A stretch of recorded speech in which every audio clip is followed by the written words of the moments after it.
we're going to focus on garden design, and everyone loves pretty gardens and flowers. If you happen to have 2 acres of woodland or a modest little garden or a little tiny backyard flower bed or even 3 pots on your patio, everyone wants it to look pretty. And we're very excited to have this opportunity to hear Lynn today. And Suzanne Jones is going to introduce her. Suzanne? Yes, hi, good morning, everyone. My name is Susanna Jones. I joined the club not too long ago, but I had the pleasure of taking a class with Lynn last winter at the Native Plant Center. And I think it was a 2-week class, 2 sessions, but it was a wonderful class about garden design, a topic that I find to be a little bit difficult, but she really, really broke it down in a way that made it accessible. It went from the conceptual to the very specific, broke the design into ideas of space and balance and elements of style and design and texture and color, and brought me back to all the days when I took classes in art history. But it was a wonderful dynamic description and a very structured process that really opened my eyes and sort of made me want to go out and redesign my whole garden, of course. But it was very inspirational, and I have copious notes from the class that I often like to reread, and so I hope you guys will enjoy Lynn's presentation as much as I did last winter. So here we go. Lynn, take it away. Thank you so much. Thank you so much. So yes, let me tell you a little bit about myself, because I do teach this class at Westchester Community College every fall, called Designing Gardens with Native Plants. And Adrian and Mitzi were part of the group this year, which was terrific. So I hope this isn't too redundant for you.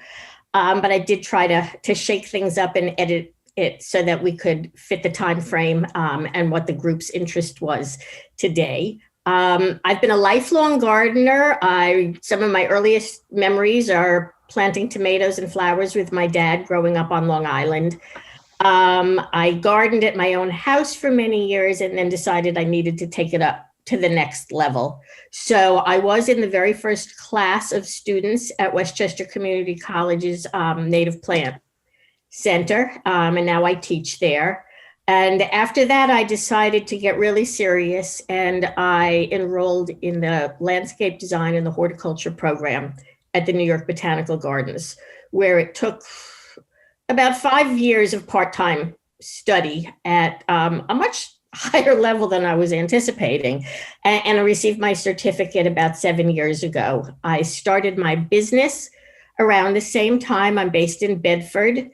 And what I really emphasize, and I try to encourage both my clients and my students and anybody that will sit still long enough for me to talk to and for them to listen, is to encourage people to plant sustainably and healthy gardens, to use native plants as much as possible, to plant for birds and for pollinators, to resist the impulse that everybody in our society is telling us to put more fertilizer down, to put more chemicals down, to water, to have beautiful lawns as if we lived in Downton Abbey, and we don't.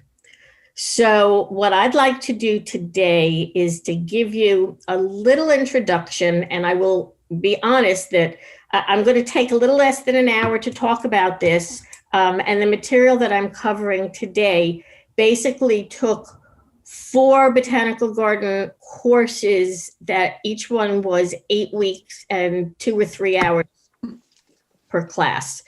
So it's going to be a little fast and edited, but I'll leave plenty of room for questions or whatever you want to know or talk about at the end. But today's talk is how to approach a piece of property, whether it's your property, whether it's a public space that the garden club has been tasked with improving, how to look at a site and analyze it the way a designer does. so that you can make something that makes sense and is beautiful. And then hopefully you'll pick the appropriate plants at the very last step to make the garden welcoming for birds and pollinators. So all right. So garden design is focused on making things harmonious in your garden. I mean, I have been a profligate plant purchaser for my whole life, and I'm sure anybody who loves plants as much as I assume all of you do, we walk into a nursery, we look at somebody else's garden, we say, I want that plant. And frequently, we'll go in and we'll buy one of this or two of that, or a couple of different things that look good in the store, that look good in the nursery, that look great at somebody else's house. But most of us are not designing botanical gardens or arboretums. The idea is to make a space that works together. And I do analogize it to a certain extent to decorating your home. There is a lot of interior design concepts that are carryover because frankly, design is design. What we're trying to do is translate those design concepts into an environment where nothing is static. You put your couch in a room, you buy your couch, you pick the colors, and pretty much until the dog or your family destroys it over 20 years, that couch is static. Plants are not static. But with that as an aside, let's talk about how to take the idea of what you would like your garden to look like, translate it into a harmonious, unified concept, and how we do that in an intelligent, thoughtful way. Many of you who are good gardeners and have been doing it for a long time, you will say, oh, I knew that. That's just sort of intuitive. What I'm asking you to do today, whether it's been intuitive for you or not, is to take a few steps back in your thought process so that you can slow down your thinking and be able to understand how you get to the garden that makes you happy. For most of history, we've subdued and dominated landscapes. I mean, many of us have been to Versailles and to the beautiful French and English and Italian gardens, and they're lovely. But it's a philosophy that most of us who are concerned about sustainability do not subscribe to anymore. And certainly those of us who don't have a flotilla of 500 guys working in our garden don't want to create gardens like that, and certainly don't want to maintain gardens. So the other benefit of the program that I am describing is that once you follow it and install a thoughtfully designed garden, ideally you will not be spending very much time taking care of it, not the way you would have done with a traditionally styled garden. Historically, sometimes, you could really see the gardener. It was, Kilroy was here, and it very obviously was a designed garden. Sometimes, as in the case of Capability Brown and some of those romantic era English gardeners, Olmsted in Central Park, it looks like that was the way nature always was. And if you don't know the history of this space, you know that whether it's this garden in England or Central Park in New York, and most of the beautiful gardens that look natural, they've all required massive, massive amounts of earth moving and building and reconfiguring. I mean, even, the great painter and landscaper Monet at Giverny, he created his pond. He bought property on the other side of the road, diverted a river, and made one of the world's most beautiful gardens, but it is not natural. There's been a school of thought that basically doesn't even think about that much planting material. It's all about moving and manipulating the lawn. This is actually one of my favorite pictures. I subscribe to an English garden magazine called Gardens Illustrated, and it's the best by far gardening magazine. I don't even read the American ones. I find them not very interesting. But apparently, even is a sophisticated garden culture as the British, they have contests and competitions to mow their lawns in these outrageous shapes. We're not advocating that. Some gardens are all about the plant material.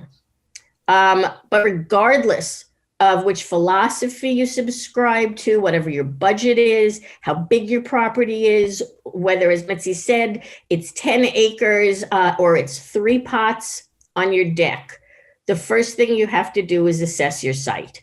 So, for example, this was a client's property last spring.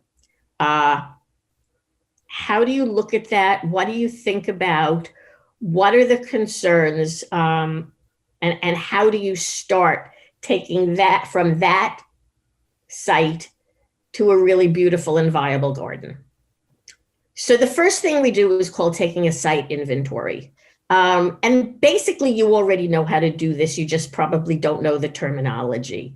It's looking at your piece of property and identifying and listing all the conditions that exist on that property. The more thorough the list that you can make, the better off you will be. Basically, if you own your own house, it starts with the survey that if you're a new homeowner is probably sitting somewhere on your desk to be filed. If you've lived in your house for 30 years, it's in the back of a box someplace. But it's the official document that you can get at the town building department. And it shows the scope of your property, everything that was on the property at the time that the survey was created. It gives you the dimensions of the house and the property lines. It will tell you walkways, patios, fences, utilities, all the fixed items on your property. That's the start. That's the property site plan with varying degrees of detail that most of us should be able to dig up someplace. So we lay that down, and all that does is tell us facts. This is just what we call the hardscape, the buildings, the things that have been constructed and the dimensions of the property. The site inventory identifies rather than evaluates. It's just a completely value neutral list of everything that's on your property and where it's located. In the picture on the left, it would say Adirondack style house in the woods on a lake with a boat dock. On the picture on the right, it would be as value neutral as possible. Newly constructed home situated, in the middle of a lawn, absence of trees, small shrubs in the front, sunny aspect, period. So we've got all of this stuff in whatever detail that it looks like. And depending on what your survey looks like, it'll have as much detail as possible. If you want to go out with a tape measure and do all that, add the trees that have been there, that's a good way to get started. But that's not the whole inventory. The next thing you have to do is add in the utilities, the fences. If you've got an underground well, a septic system, make sure that shows up on your inventory. If those things have been moved or changed since the site plan was originally created, you need to know where those things are. You need to know where your propane line is because you don't want to shovel through it. If you've got in-ground irrigation, make sure all those lines are included. If you can see straight through to your neighbor's house, note that there is an open view. If you can see straight through to a beautiful lake or a stream or the Long Island Sound, note that as well. The next thing we want to do is identify the environmental conditions. How sunny is your property? And where does the sun hit over the course of the day and over the course of the seasons? I tell people all the time, Just like you don't want to decorate your entire house the day you move in, you don't want to landscape your property until you know what it looks like over the course of the year. I'm assuming most of us have been in our houses for a while. So you know the arc of the sun over the course of the year. You know which parts of your backyard get sun in the morning, and you know which parts get shady. You know where the sun is too strong in the evening to sit outside and have dinner because the sun is too direct. All of those things are really important. And what generally designers will do is take a piece of trace paper and just lay it on top of the survey and make freehand sketches. You know, very sunny here, deep afternoon shade. Don't forget about microclimates. My house for years had a little corner that on a map was facing southwest. One would assume that that was a really good, sunny, warm spot, but it was anchored in between my shed and my neighbor's fence. And every year I noticed that that was the spot on the property that the snow melted later in the season than any place else. That's a little microclimate, and the fact that it stays cold and wet later than anywhere else on the property is something that you should know about when you're creating your inventory, because it will determine what kind of plants will survive and thrive. If you've got a pocket on your lawn that's a low depression and it always floods in a heavy rain, this is where you list it. This is where you write it down. This is where you make sure that you don't forget it when you're gardening on a beautiful, dry, sunny day in July, and the memory of the ducks swimming in your front lawn is a long ago memory. But that's important to make sure all of those things get noted on your inventory. You want to know what your zone is. And it seems really obvious, but I was talking to somebody the other day, who wanted some help ordering bulbs and told me the bulbs that he had already ordered.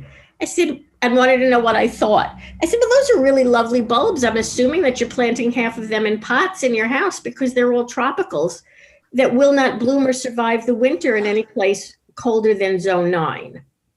Most of us are zone 6 or 7. It is slightly warming, as we've all noticed, but it's important to know that and be aware of the changes. And like I said, the microclimates where your property may be a little colder or a little warmer in certain areas. You want to know what quality soil you have. Is it sandy? Is it clayey? Have you been composting for years and you've got really fabulous loam that you can dig in your hands and it's black and rich and you can squeeze it and it's terrific? All of those things. Do you have prevailing winds that shoot through the alley between the houses in your neighborhood and create a tremendous cold spot or a very drying winter breeze for certain parts of your property? All of those things make a difference. If you have high canopy trees, you may want to plant underneath them for various reasons, but be aware that those trees are there because they will affect the sunlight. They will affect the moisture because big trees obviously have roots that suck up a lot of water. So planting underneath large trees requires a different set of consideration. Even if your property gets a lot of rain, the rain not be percolating to benefit smaller shrubs that are underneath large trees. So all of those things go on your site inventory. As many things as you can possibly think of should be included.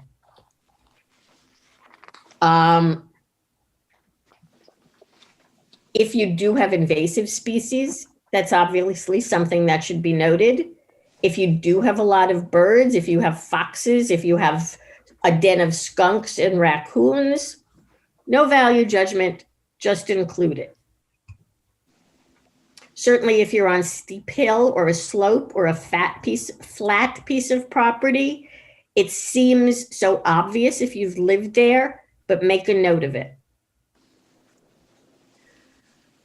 After we take the site inventory, then we use it to start assessing the site and making judgments and recommendations. So for example, here are two different pieces of property. The one on the left, this is how we came to it.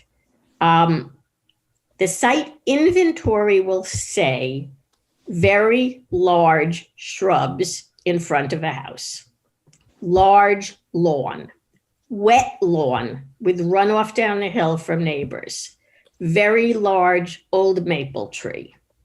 The property on the right will say, old house on a steep slope, cement steps. I don't know if you can see it. There was a large Norway maple on the right of the property. I can't see it because I've got the pictures of everybody. That made a very, very shady front lawn. The property, the homeowner took down the maple at the end of the summer, and now it's a completely different site. Anything that you can possibly add in terms of those things. So now we've got this terrific list. And what we do now is we create what's called a site analysis. This is sort of the fun time because now we make value judgments. Now we say, those shrubs are horrible. Those are overgrown shrubs. They are not just large shrubs, they are overgrown shrubs, and they are obscuring the house. They are taking over the property and making the house feel like it's buried. Now we say that hillside is a very steep slope. It presents problems in terms of what we can plant there, but it also leaves us with a lot of opportunities because we want to be able to think about maybe providing some privacy for the family when they're sitting on their porch at the front. Maybe we're thinking about what can we do instead to make walking down that steep hill more attractive and more enjoyable as a sensory experience. We want to add some more beautiful plant material. We want to think about, on the left-hand side, planting some plants that can deal with what we are now acknowledging is a water problem, not just a water presence. So we draw in a couple of little, what we call bubble diagrams that says, this is what I'm thinking I might want to do. These might be some good places to add some of these things in. We just develop our ideas. This might be a good spot because now to plant some tall screening trees. We have identified the fact that our backyard has a very open view to our neighbor's chain link fence and the house that they don't care for. That's part of our inventory. Now we are willing to make the judgment that that's an unattractive view and we want to screen it. We have identified the fact that this corner is very, very sunny. How do we want to take advantage of it? Is it too sunny to put a picnic table there because it's too hot for a patio to have dinner in because nobody wants to sit in the bright sun at 6 o'clock at night? Is an umbrella going to be sufficient? Or do we maybe think that we'll put the patio on another side of the property where it doesn't get quite as bright sun?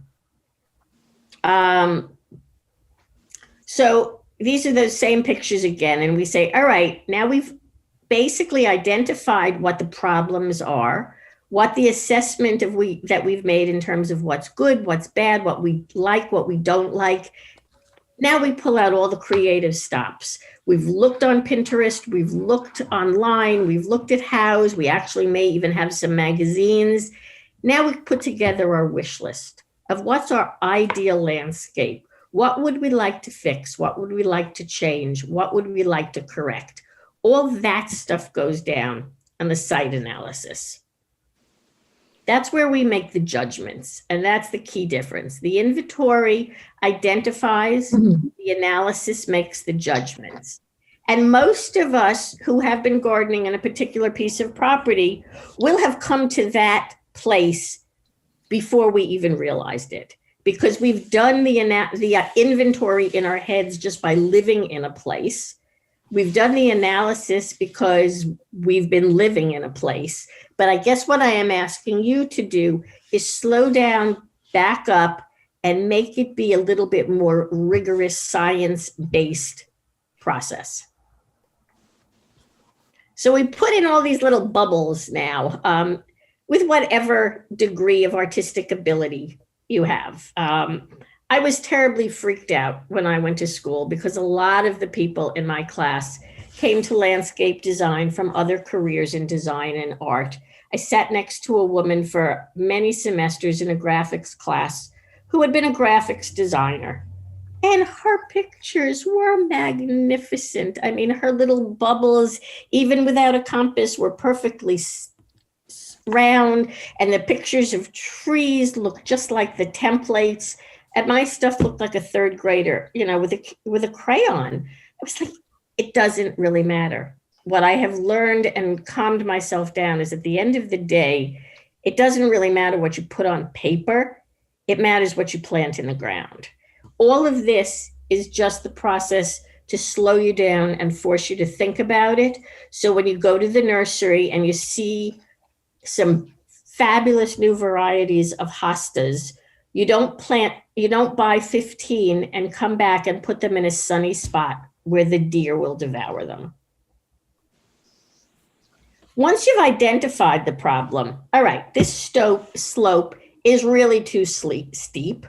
It affords no privacy. Grass is impossible to maintain. It's a mixture of grass and weeds and vinca that provide no benefit to any kind of wildlife. And the homeowner wants something more organic, more naturalistic, something that's usable. So we say, okay, now we've got the problem identified. Now the next step is, all right, how do we solve this problem?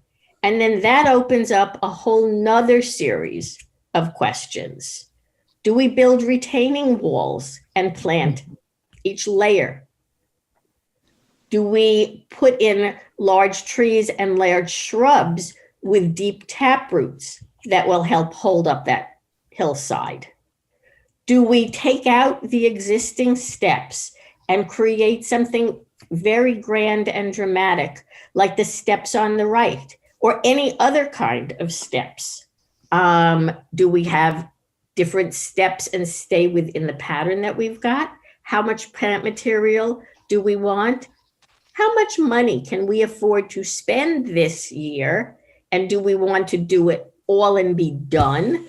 Or are we willing to take some time and invest in a multi-phase solution to the problem?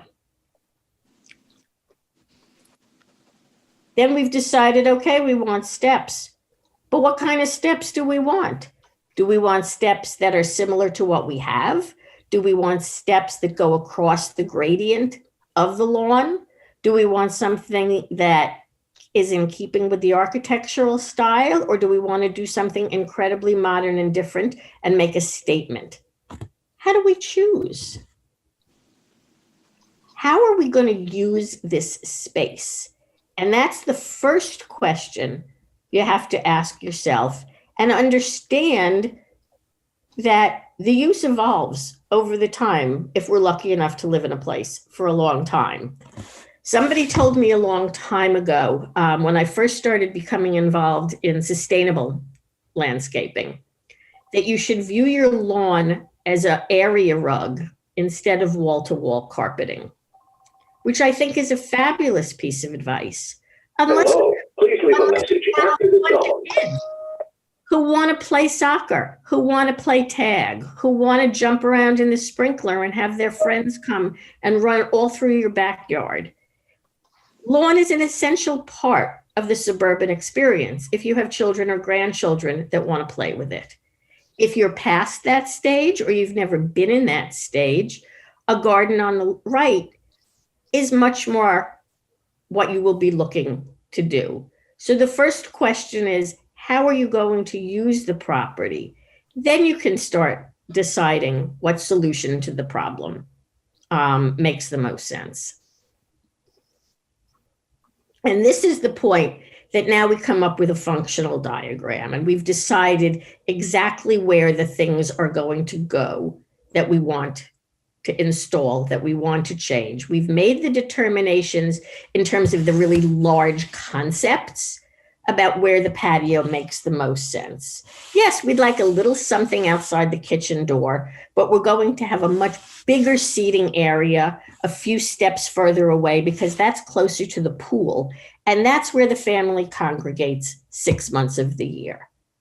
I want something little and small next to my kitchen door so I can have my coffee and read my paper quietly in the morning. But when everybody comes to visit for the summer, I want a big space to entertain.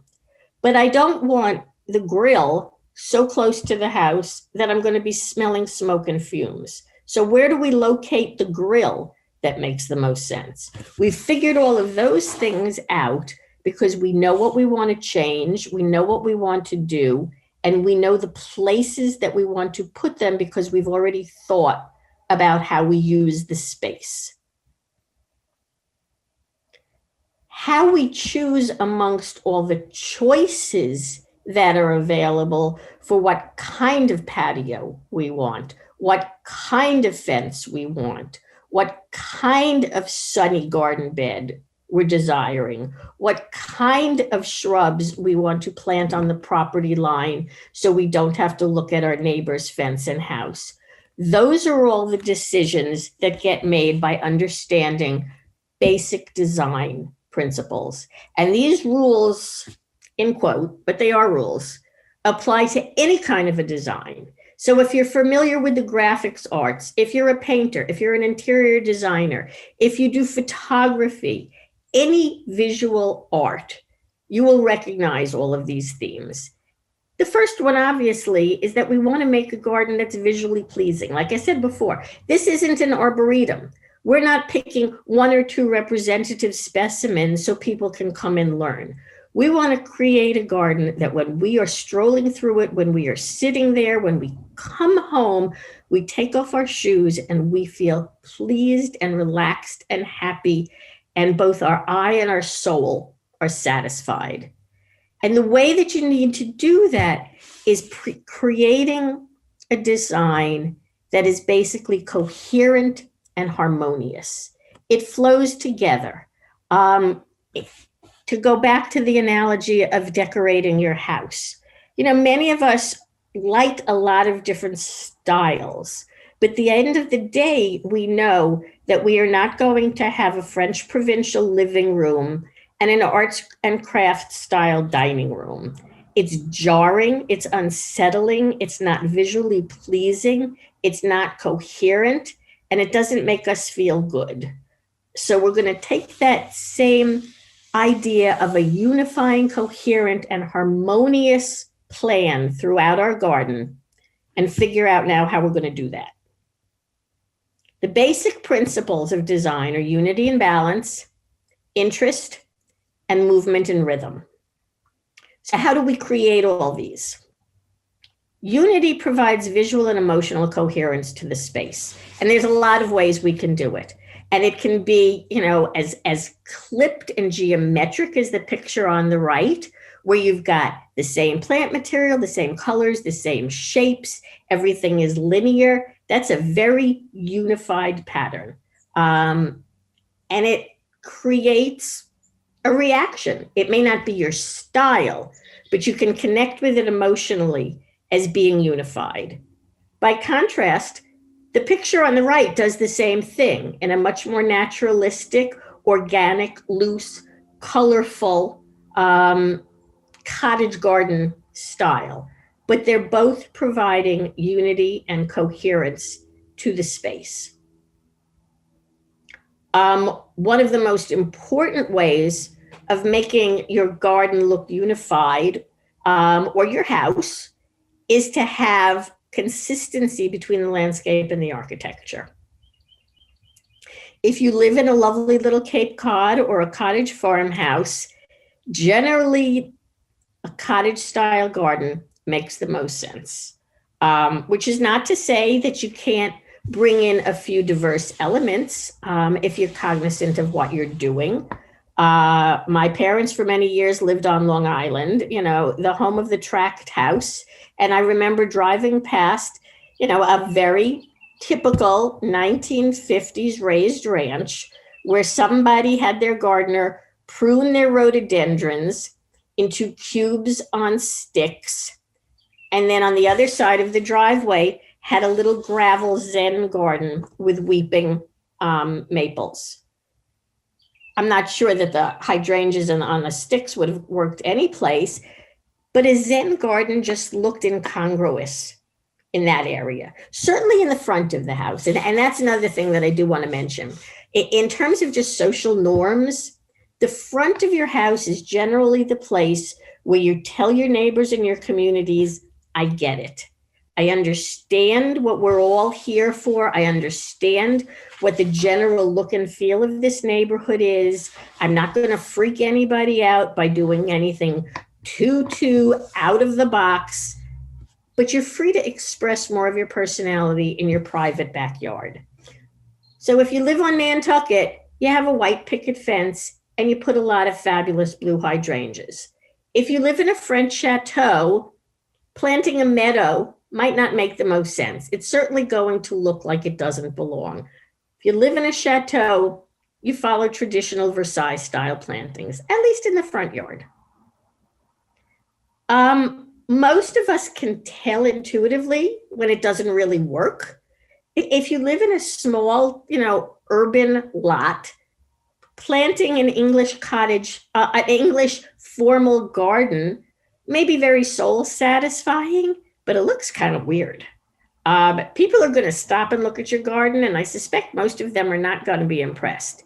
Similarly, if you were lucky enough to live on the ocean or a lake or have a piece of property that large, then why in the world would you destroy all the dunes, all the native grasses, all the plants that are happy to grow in those conditions, mow everything down and plant lawn that requires nothing but work and chemicals and is completely oblivious to what that site looks like in nature? That is not a unified theme. The other way to create unity in gardens is repeating colors or motifs. Vita Sackville West's White Garden at Sissinghurst is one of the most famous gardens in the world. She basically stuck to all white and gray flowers. As an aside, nobody's going to work. Well, a lot of people are not going to work anymore. Let me amend that. That's insensitive. But in the days when we were all going to work and coming home in the evening, a white or a pastel garden is a particularly great way to create unity because white and the light colors tend to pop in the evening while bright colors fade as the light diminishes. A lot of flowers that are white are fragrant in the evening to attract the moths and butterflies that pollinate them in the dark. But that garden on the left all looks of a piece. It is unified, it is harmonious. Even though there's a lot of different plant material, it all works and flows. Similarly, the Japanese garden on the right is unified by repeating the circular motifs. You've got the round pond, you've got the round arch on the building behind. You've got a bunch of plants that are all pruned into round shapes. The hedges go around the water basin in round shapes. It all fits together. It's unified, and unity and harmony creates a relaxed emotion in the humans. Another way to create a unified garden is adhering to a single style. Obviously, if you live in Japan, you're going to have an Asian Japanese style garden. If you love that style and you live in Westchester suburbs, by all means, put that in your backyard. If you're going to do it right and you're brave, put it in your front yard, but do it all the way through. Do not have an English cottage garden on one side of your property and then an arched bridge or a weeping Japanese cedar. That's going to look like you couldn't make up your mind. By contrast, If you like English cottage gardens, stick to it and make that be your theme so that it all is of a piece and somebody can recognize that this is what it is and it feels right. Unifying color schemes is an important thing to do. And I do want to point out for those of us, who rent or live in smaller spaces or who don't have the inclination to do huge gardens, you can follow any of these design concepts in small spaces and even in planters. It doesn't have to be a higgledy-piggledy collection of diverse planters that you've acquired over the years or people gave you as Christmas gifts. Pick a couple of themes for the planters that you use and for the planted material that you include in them.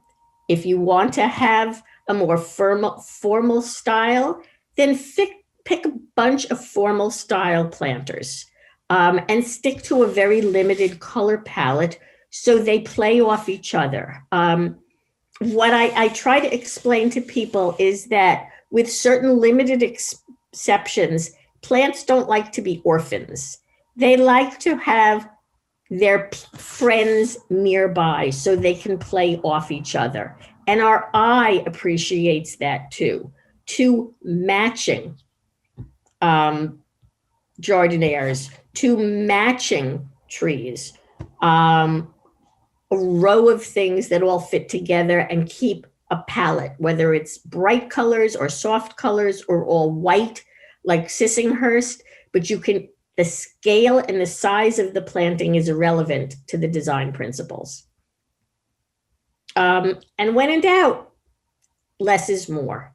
One of the things that I have learned from my own gardens and as a professional is that it's a lot like packing a suitcase for going on vacation. Here's my wish list of all the plants that I want, of all the garden ornamentation that I want. I write it down and now I take out 2/3 of it. More examples of fewer plants always works. Stick to a simple theme. If you live in a place that allows you to have a meadow, by all means, figure out a way to make a meadow, even if it's a small, loose, low-growing meadow style planting in a backyard. If you live in an old colonial house, then go online and take a look and see what kind of gardens people planted in old historic colonial houses. There is a wealth of information online.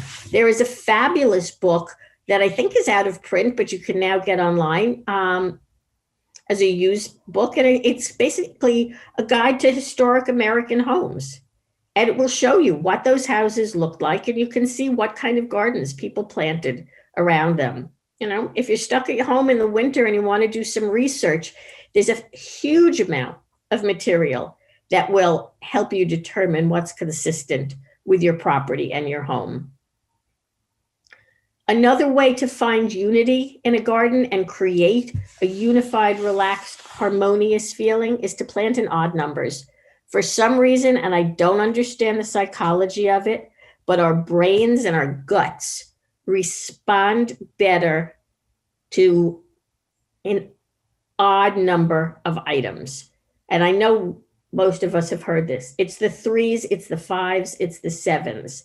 Now, if we're planting more in, the contemporary style of Pete Udolph and, the Highline style of gardens, maybe we plant 5 and 12 and 15s and 25s of things to create big blocks of things. But for some reason, our eye feels much more comfortable with that slight imbalance of odd numbers. It does give us a sense of unity for some strange reason. And you can do that in a lot of ways. Like I said, none of these things require large plant material or large plants. The picture on the left is hard for you to see because it's only a 2-dimensional.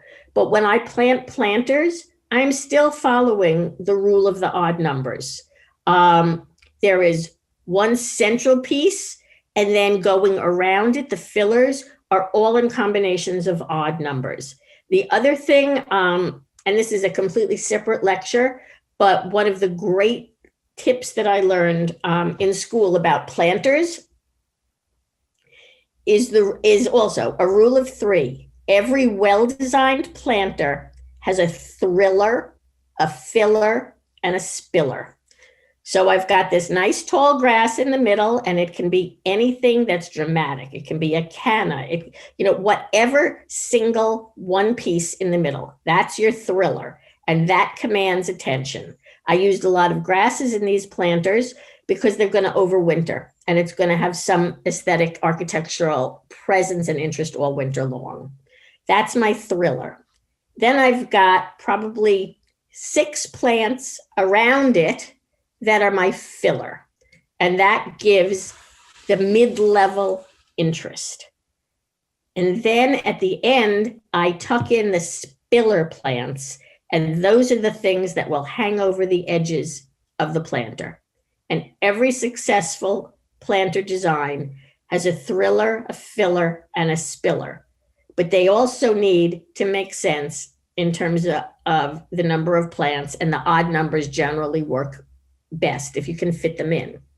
The plants in the design in the planters in the middle have different plants, but the unity is kept together by the same planter design for all of them, and similar style. The same thing on the design on the right. It became a very exuberant garden that's not finished in this picture, but the garden was framed and had a border of 5 tightly clipped boxwoods. And that gave a parameter and a sense of unity to what then became a very different garden in the middle. Balance can also be achieved through symmetry or asymmetry. The garden on the left is about as symmetrical and linear as you can possibly imagine. The garden on the right is very asymmetrical. It's an interesting riff on sort of a Moorish garden design with that water feature, which we call a rill. But traditionally, that water rill would go smack dab in the center of the garden and form a cross. That's the traditional Moorish garden, where the garden is divided into 4 equal quadrants. But this designer, his name is Tom Stewart Smith, and he's a fabulous British designer. He was self-confident enough to know that he could play off the asymmetry of this design and still create a workable garden. And he's got 4 of the upright conifers on one side, but he's got the 5th on the right. And that pulls all the themes of unity and balance and harmony together. Symmetrical designs feel balanced. I mean, that's one of the Park Avenue medians. The one on the right is Monet's Arches in Giverny. And basically, all the yellow tulips on the left are matched by a clump of yellow tulips on the right. The whole thing just feels orderly and thoughtful and extremely balanced. By contrast, asymmetry can also provide a sense of tension. You know, you've got this one fabulous pink dogwood on the left, and everything else is green, and the curve is going off towards the left, and it's somewhat tilted off to the side, the same way as the wave in the classic Japanese picture. But it gives you a sense of tension and energy that pulls it all together as well. Balance also requires a sense of scale and proportion. The plants and the architecture have to be consistent with each other. The picture on the left, clearly those arborvitae are just too huge for that house. I assume that the people on the lawn side of it planted it as far to the property line as they possibly could, to get the most mileage, out of their backyard. But it looks really, really weird against that tiny little cape. The proportions are not right. By contrast, a tiny little postage stamp size yard requires a very small flower bed, a very low, appropriately scaled picket fence, and relatively small plants. A huge arborvitae or any kind of conifer on that corner would look like it was going to take over the house, even if it didn't. Here too, sort of like, I can't define pornography, but I know it when I see it. We usually get a very gut reaction when the scale is wrong, like those other pictures. I mean, somebody spent a lot of time pruning these boxwoods, but they would have been better served taking them out and putting some other plants in that showed off the house and were in proportion to the rest of the house and the property. I understand you need to have a step going up to your front yard, and somebody clearly spent a lot of time and money building a nice cedar set of staircases, but you barely have room to stand on the stoop when the door is open. Two people can't walk up the steps or stand there together. Fortunately, nobody trick-or-treated this year, but make a statement and make a bigger entryway and steps that make sense, because otherwise it just feels wrong. The other thing that a really good design needs is something that catches your eye. We call that a focal point. In the picture on the left, it was Monet's Green Bridge. And it wasn't just the bridge, because if he had painted it a different color, it wouldn't have been a focal point. It's the outrageous contrast of that color, or a red bridge. That's what makes it a focal point and catches your eye. Similarly, the picture on the right, I mean, your eye is pulled into that. It's not to my taste, but somebody clearly knew about directing your eye right down that garden. It can be anything that's interesting or eye-catching. Most of us don't live in, the Borghese gardens. We're not going to have all these clipped topiaries and beautiful statues, but you can certainly have a lovely little garden ornament in any small garden. You can have a beautiful little simple statue any place. You can have one fabulous specimen tree that catches your eye. And that's a terrific focal point, so that your eye is not just overwhelmed by too much green, by too much different color matter. Your eye needs a place to rest and to focus on, and that's what a focal point does. It also gives your garden something of interest, and that's what we all want to do.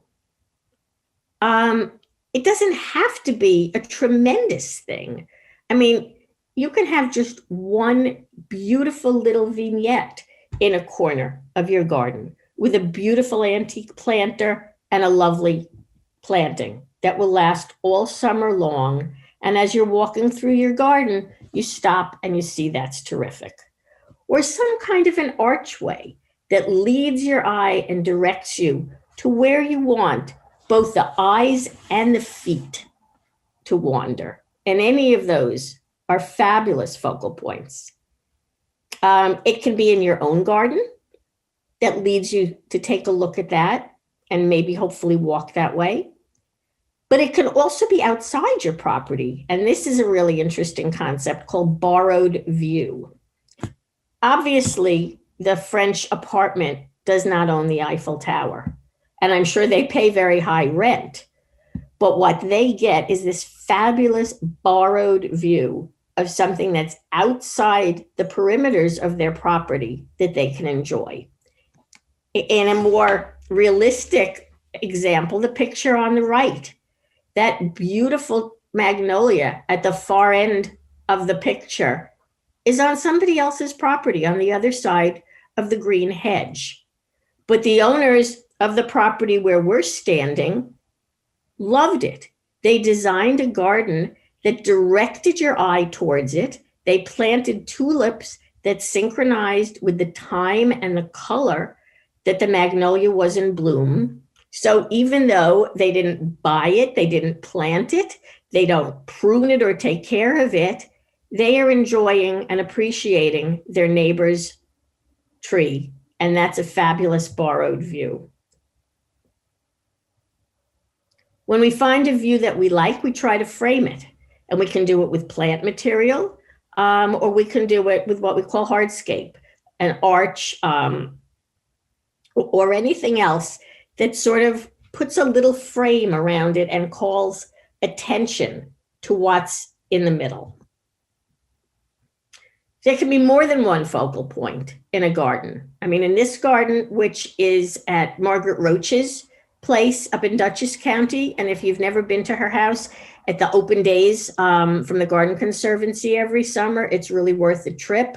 She writes a column now every week for the New York Times. She used to do a gardening column for Martha Stewart, and she's a fabulous gardener and knows what she's doing. But you've got little pops of different plants that echo each other as they're going across. And then in addition to the chartreuse of the Hakanakloa grass in the middle, she's got two little chartreuse, looks like heuchera, and the same color of the chair.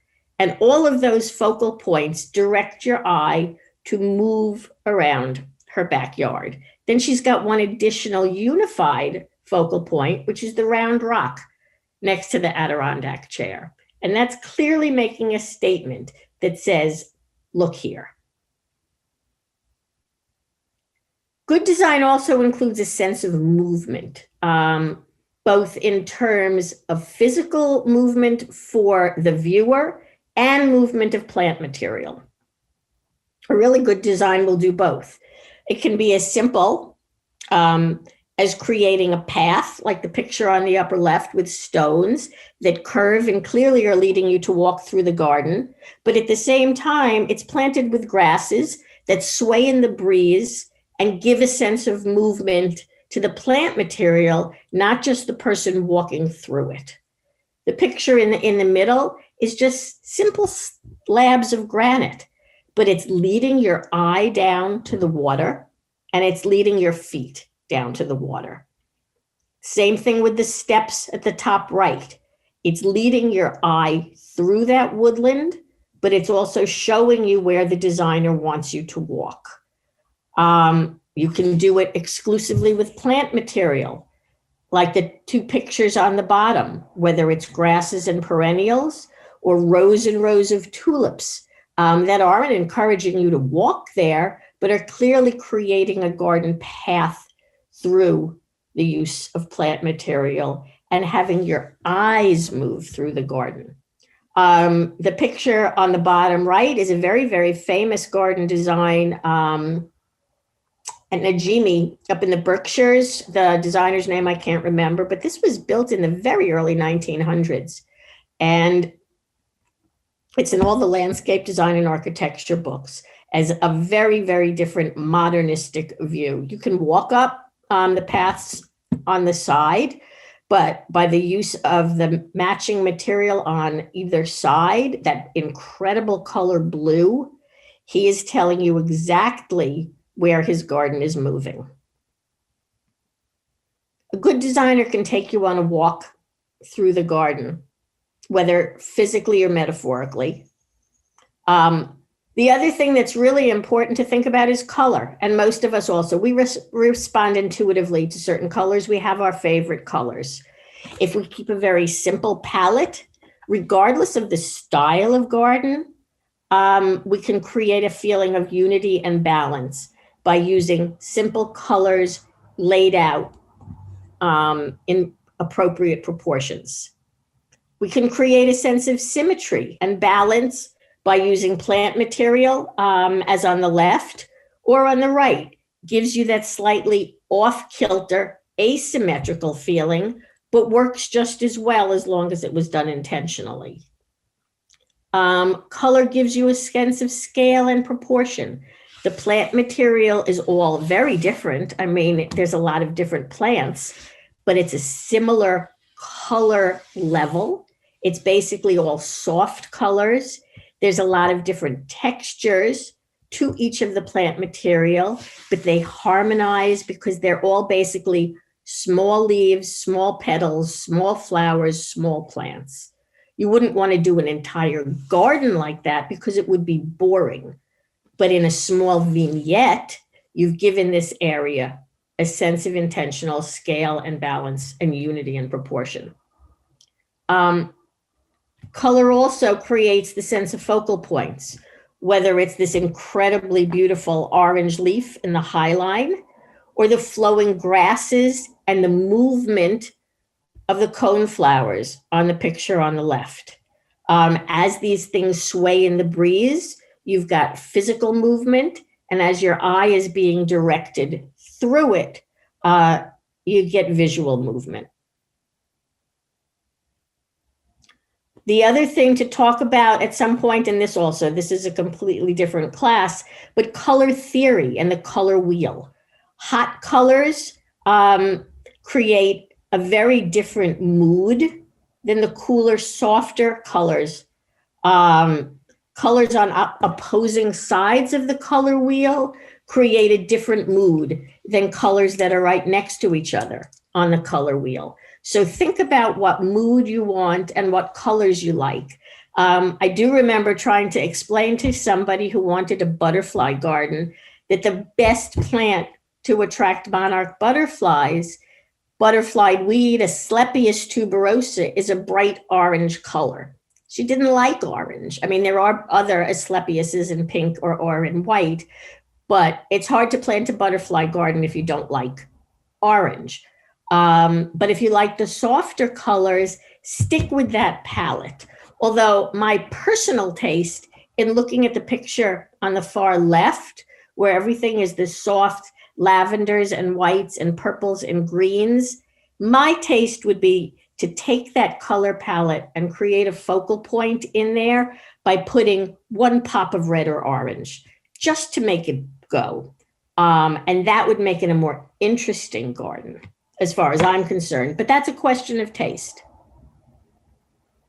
Once you understand all these basic design principles, and you have a feeling for how to look at a property, what information to collect and to compile, then you're ready to start planting.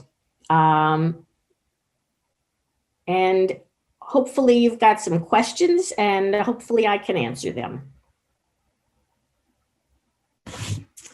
So what can I tell you, ladies? It's a lot of information, all squeezed into a very short amount of time, but I was hoping also to leave enough time for questions. If anybody has any questions and you'd like to raise your hand, I don't know, can you see folks, Lynn? I can see. I can. Oh, wait a minute, I got one on the chat, hold on. I can see some of you, but I can't see everybody. Oh, I'm looking. I see one question, I thought. Oh, Carol. It's You just could close your PowerPoint. yeah. You could close the deck. Yeah, that's it. Okay. Anybody have any questions? Since we could see everybody, you feel free. Right. To I have a question, Mary Law. Hello. Can you see me? Yes. I can. Okay. If you have flowers that self-seed and they're going to drop willy-nilly all through your design garden, do you let them or just catch the seeds before they all drop? Depends on the style of garden that you're looking for. If your taste is for something more tailored and intentional, and you've spent a lot of time and effort creating an organized plan, probably the self-sowers are going to be disruptive to your design program. My designs tend to be... Hello, can I call you back? Yes. No, it's... Uh-oh. I'll wait a second. Yeah. We could go on to the next. All right, should we answer the next question and then I'll go back? Anyone else? I have comment. When we were taking the class, you talked about different levels. And I wonder if you could just briefly touch on that, because I think that's a very valuable concept. Absolutely. One of the things that I have learned from my interest in gardening and planting for wildlife and birds and pollinators is understanding how nature grows before we've come down and overtaken the natural impulses of our garden. And in the real world, before our suburban, developers came in and cut everything down, we never had a flat lawn leading at a right angle to a 150-foot oak tree. That's just not the way nature grows. So what I encourage people is, certainly if you want to bring wildlife to your garden and you want your garden to look also more appropriate to the place, more naturalistic, more healthy, you need to plant in layers the way nature grows. So most of us are lucky in this part of the world that we do have a lot of very big old trees on our property. But what we are missing is all the mid-layer levels. We are missing the smaller maple trees. We are missing the smaller junipers. We are missing the smaller flowering woodland trees, like the dogwoods and the crab apples and the magnolias and the witch hazels. All of those things are important to give our gardens a sense of authenticity to the place. Your garden will look like it belongs in Westchester and the northeastern part of the United States if you plant the native trees that have always lived here. And if you fill in those layers with native plants that occupy those niches, it looks more like what a garden is supposed to look like. And the birds and the wildlife that stick to their own layer will be able to find places for food, for nesting, for habitat.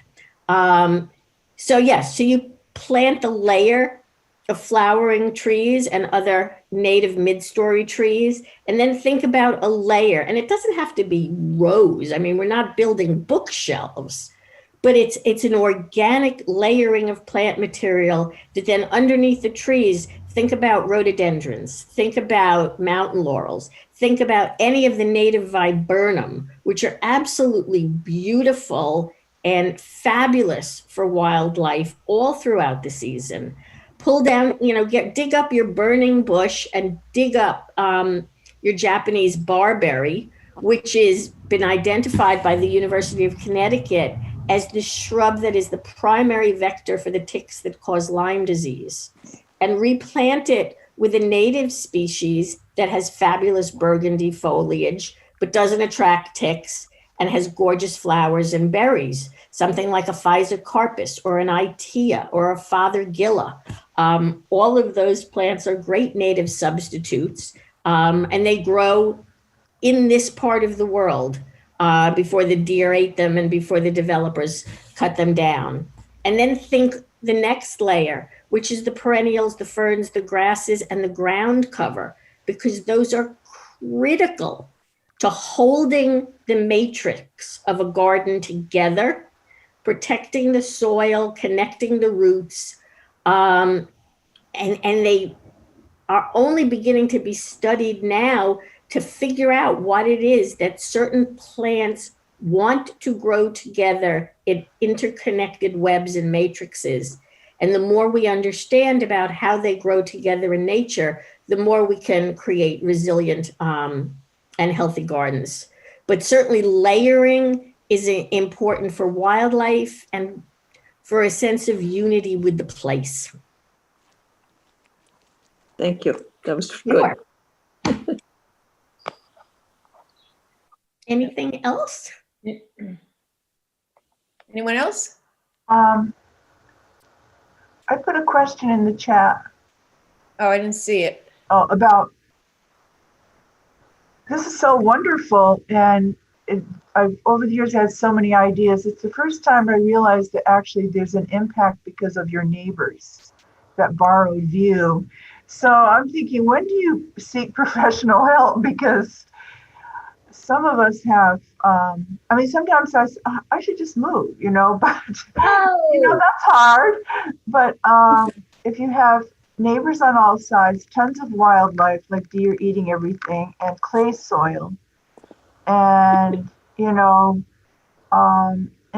Pleasantville, water's so expensive. I've been told, oh, you need a watering system. Oh, no. I know. So you get so many mixed messages. So I just thought, what's the take on professional help? Because you're a professional and you've been helping people. What do you find is a good place to start?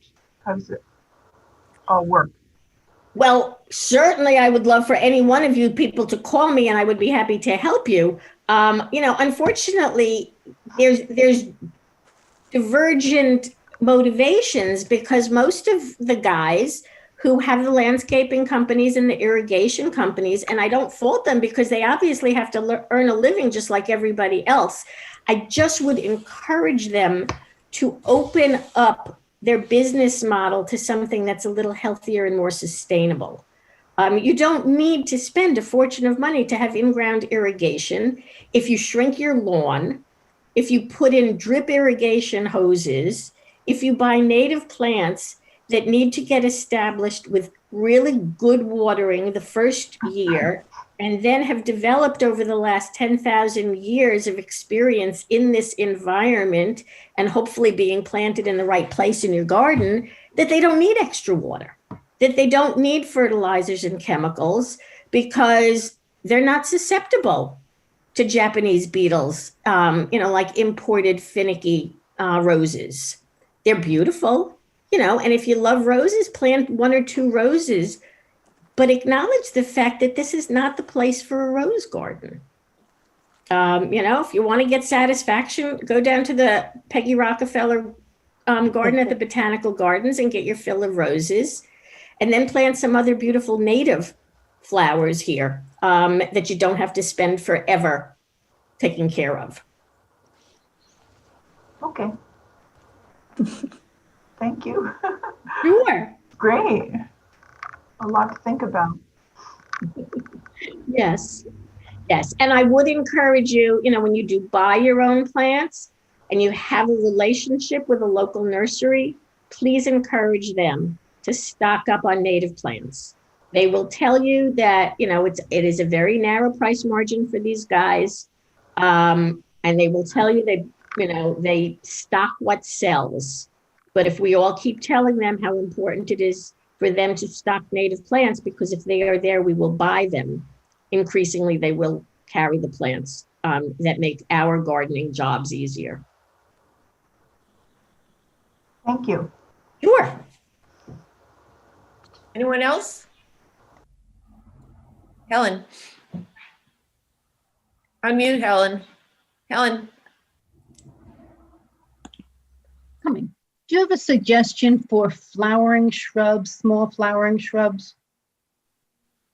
Sure. Like I said before, I love the native flowering shrubs, and they all come in so many different sizes and colors in the last few years as the interest has been coming. I love 9-bark, which usually has a burgundy leaf and either a white or a pink flower in the spring and then beautiful berries. My all-time favorite native is called Clethra. Could you spell that? Clethra.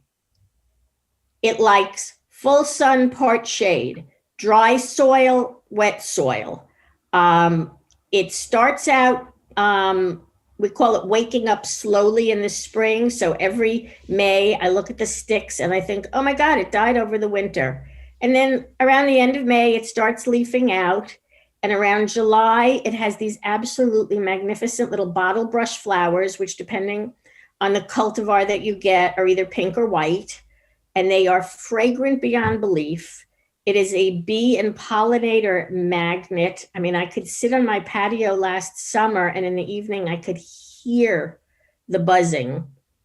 And then after the flowers are done, the leaves start to turn a magnificent gold color before they finally fall off. in the fall. How tall does that grow? There are varieties that will get up to about 6 or 8 feet tall, and there are dwarf varieties. One is called hummingbird that'll stay about 3 feet tall. But also, you can whack it back really, really hard in the spring, and keep it at whatever size you like. The other one that I have fallen in love with this year is called Hypericum. It's St. John's wort. And it stays pretty small, maybe 3 or 4 feet tall at maturity. There are varieties that have green leaves, and then there's some that have a sort of a bluish green leaf. And they bloom in these 5-petaled bright yellow flowers almost all summer long. I mean, it's a bright yellow color that some people don't like. It works fabulously with purple and white and red flowers. I mean, it's definitely a hot color garden plant, but it just keeps going. One question, are any of these deer resistant? The Clethra, the 9-bar? Yes, all of them, almost all of them. No, Plethora gets eaten by deer the minute I planted it. Well, that's the caveat. I will tell you that unfortunately deer don't read the lists. General concept, Clethra is listed as mostly unpalatable to deer. But the deer in your neighborhood may have developed a taste for it. I also do find that when I plant something new, I generally hit it with the Bob-X or some kind of deer repellent for the first season, because the deer will come in, they'll see something new, and just like a little kid, they'll put it in their mouth to see if they like it. They may wind up spitting it out every time they bite it, but they're still going to chomp it and ruin it. So yeah, there's a lot of lists, and you can go online and just look up a plant, with the word deer resistant. I have found that red twig dogwood is generally deer resistant, as is winterberry, which is Ilex verticillata, a not very interesting shrub for most of the summer, but in the winter when the leaves fall, the red twig dogwood either has these absolutely magnificent red stems that last, all winter and look terrific if you've got a evergreen behind it, or the winterberry has red berries that will last pretty much till the birds eat them at the end of March. But also in some places, the deer will eat them. Generally, I have found that they're pretty tough. And if you have a really big space in deep shade, one of my favorite plants, and you do have to ask for it, but increasingly you can get a nursery to order it, is called Aesculus parviflora. It's in the horse chestnut family, Aesculus, parviflora. It will flower in deep shade, and it has beautiful pink or white, also bottle brush flowers in June, when most of the other shrubs are done. It'll get eventually to 10 by 10, but also you can whack it back. So if you've got a deep shady spot in the back of a property, that's a terrific native shrub that flowers. It's not evergreen, but it's a good back of the border plant, and it's really good for filling that mid-level.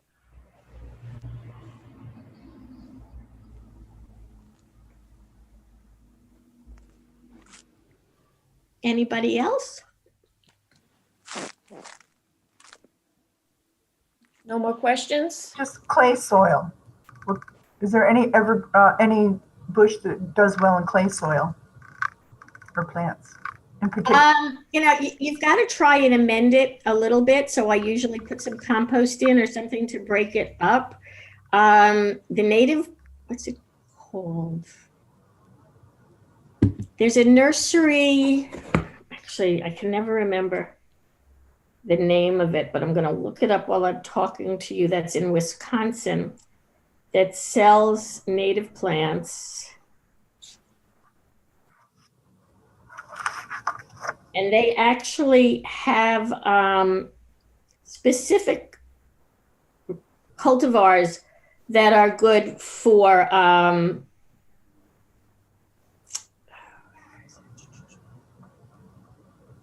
Prairie Nursery. Oh, Prairie. Prairie Nursery, they sell plugs, which are a very, very cost-effective way of filling a lot of space. And they list specific varieties of native plants that are adaptable to clay soil.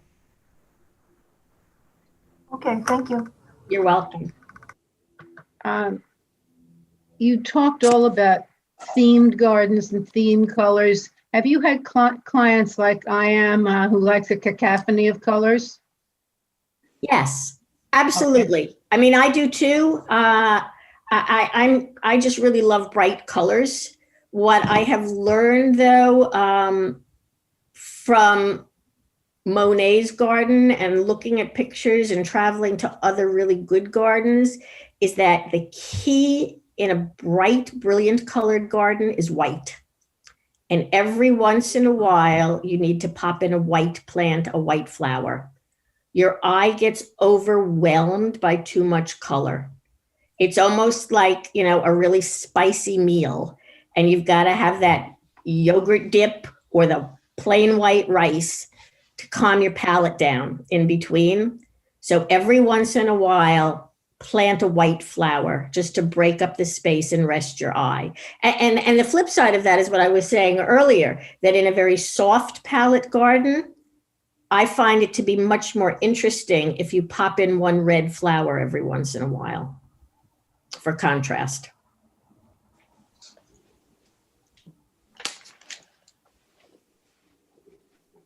Well, we thank you, Lynn. Did the woman who was asking about the self-sowing plants ever come back? Yes. Oh, Mary. yes, I did. I'm sorry, I had to Oh, answer no. a I phone did want to call. finish my answer. Because what I was saying was that, you know, if you have a very tailored, intentionally designed, organized garden, self-sowing plants are going to cause a problem.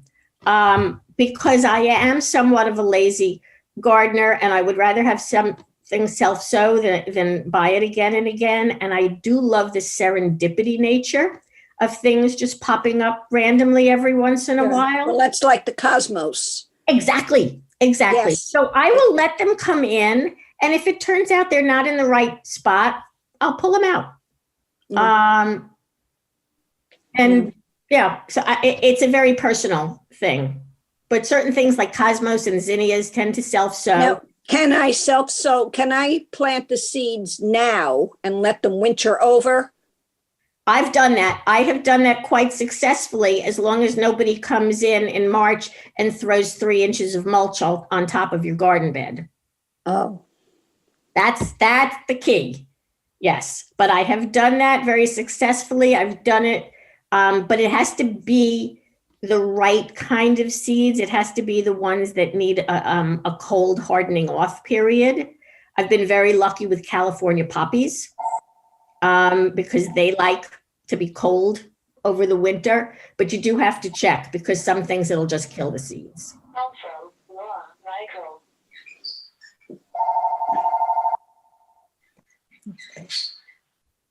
Okay. You talked about cosmos. I had one appear in one of my beds and I put it in a pot and it's exquisite. It's about 5 feet tall. Can I transplant that into my garden now? It's going to die because it's an annual. My best bet would be to keep an eye on it and save the seeds. Okay. And then start them inside in the spring next year, so you can get more of the exact same ones and transplant them out when they're at a healthy size. Thank you. Sure. I'd like to thank you from everyone. It was so informative. It was delightful. Your pictures were wonderful, and it was a wonderful presentation. Thank you so much. It's been a pleasure.